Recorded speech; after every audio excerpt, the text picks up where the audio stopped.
here. The last point, guys, is a question I got from a guy whose friend is a right-winger who says, look, the war is against radical Islam, and the reason we're not winning is because we're not taking the fight to them. If you're going to take the fight to terrible, radical, totalitarian ideology like this, you got to go ahead and unleash the Navy, unleash the infantry, unleash the Air Force, and go ahead and start the fight. Instead, we got all this, stupid nation building and counterinsurgency and all this lovey-dovey stuff. It's time to bring out the big guns. And that to me is just a tragedy that that's the way people think, but I know it is. And I have an even worse one. I feel bad for Tattletale and Honor, but it's such a great example. I was over at a friend's house, old friend of mine, and there was his mom, who is now an old lady because we live in the future. And she used to be a young lady, and now she's an old lady. And we were talking, and this was after the Paris attack. I've told y'all this before. This was after the Paris attack or Brussels or one of those. I think one of the Paris ones. And she said, I guess we just have to nuke them all and kill them all. We've tried everything else. We fought them as hard as we can, and it's not working. They keep attacking us.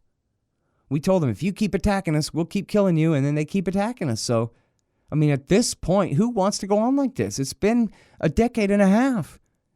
I guess we just have to kill them all. This nice little old lady said to me. And the thing is, one is, who even wants to get started on the commentary of the unreality of foreign humans not quite being human just because they're far away from here, just because they're too far to hear them scream when their kids die, too far to smell their burning bodies. You are inhaling that stuff, parts per million and all of that, But if you can't identify the smell of their burning and rotting corpses, then, whatever.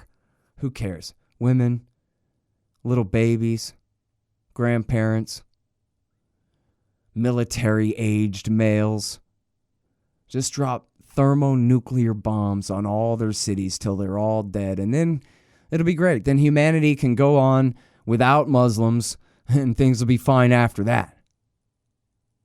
And this is the way regular people think. And the reason why is because nobody ever explained to them that, no, this is all America's fault. America started this war. And the only reason the only reason Muslims are at war with us is because we are at war with them. If we'd been at war with India for the last 25 years, we'd be saying, oh, boo-hoo, radical Hinduism. And there is radical Hinduism in the world. Lord knows they kill people. But if we've been bombing India and, propping up dictators and dividing up their land and promoting this minority over that majority and that majority over this minority that used to rule them for such a long time and is just waiting for some payback, and we were to do all these things, then you know that they would spin it all as Hinduism is our problem, Hindu extremism. Because you don't know anything about Hinduism, right? So you'll let them tell you anything. Well, what they do is they worship Shiva, the destroyer. And they'll stop at nothing to get us all. They hate our freedom. They hate our Christianity. They hate the fact that we're independent from their Indian Hindu caliphate. And every time an Indian does anything violent, well, a Hindu one anyway, there are a hell of a lot of Muslims in India too. But anytime a Hindu does anything, Hinduism is why they do it.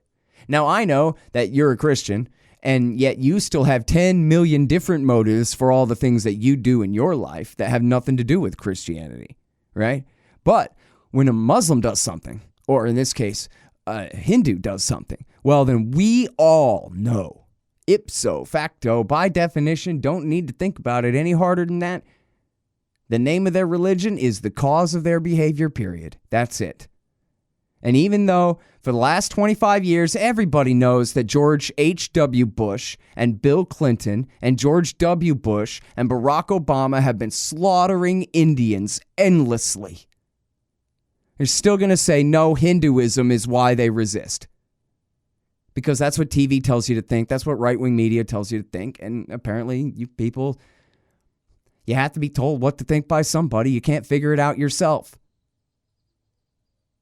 Like maybe, what if we just took George H.W. Bush and then we let the people of Iraq all tear him apart and then say, okay, are we cool now? Like, without weapons, just by hand. And said, look, does that make up for it? This is the guy that started this mess.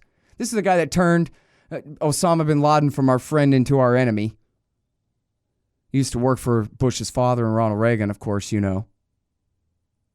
This is the guy, like Bill Hicks said, go ahead and kick his head down the road like a soccer ball, and then we can call truce on all the rest of this. Instead, every time, look, a Muslim crashed a car into a thing. It's because Islam made him do it. My God, that's so stupid. The only connection there is shared identity.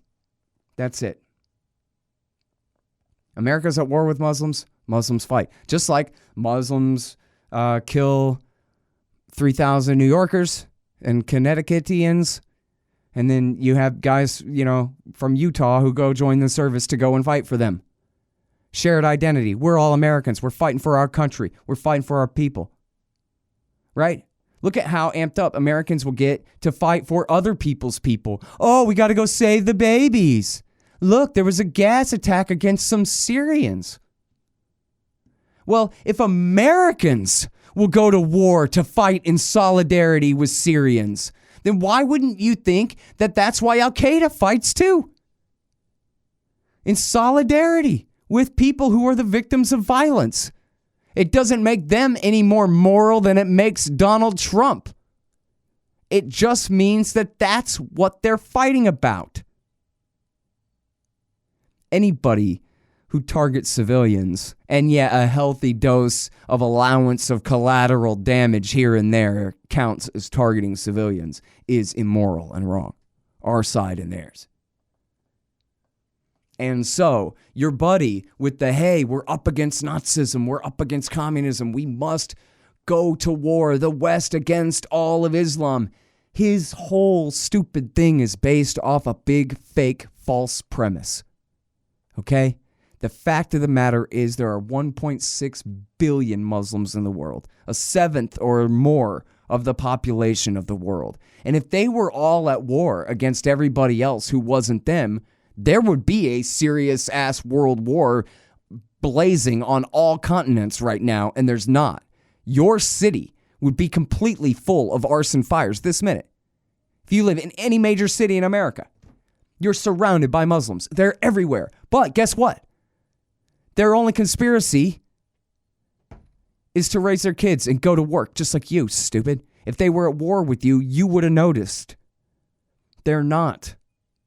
They're here for the same reason you're here. Presumably. So that you can be free and mind your own business.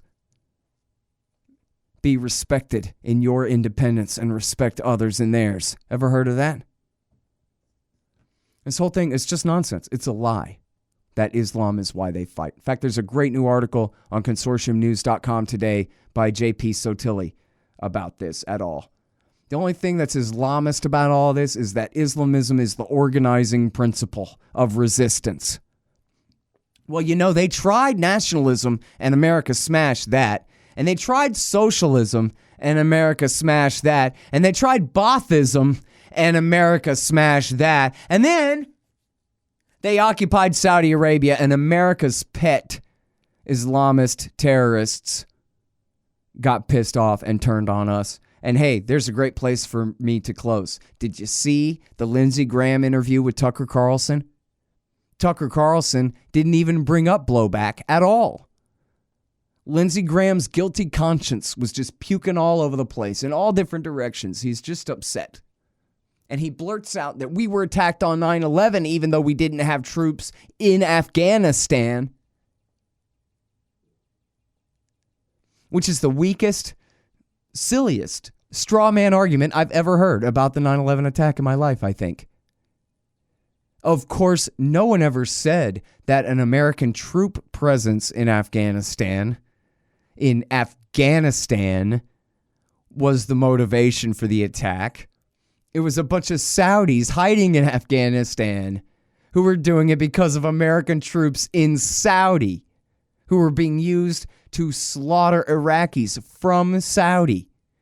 That's what they complained about. And yeah, you're damn right. America started putting troops in their combat forces on the ground in August of 1990. In fact, they had them before that. But I'm just saying in preparation for the first Gulf War. So Lindsey Graham might as well have said, Horton is right, I resign. And Carlson didn't even bring it up.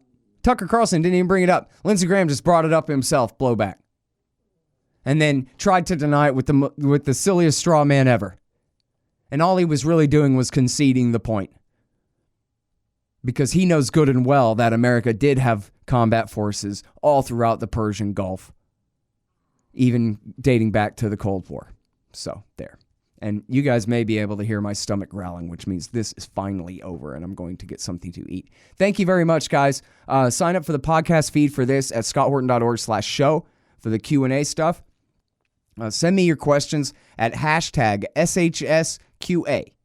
Scott Horton Show, questions, answers, get it? Hashtag SHSQA, or just email me, scott@scotthorton.org. If you sent me a question and I didn't get to it, I'm sorry, man. There's a bunch and I kind of got lost, but I hope I covered it all for you. Check out all the interviews at libertarianinstitute.com/Scott Horton Show and scotthorton.org/interviews. Again, 4,400 something interviews going back right exactly 14 years now at scotthorton.org for you guys.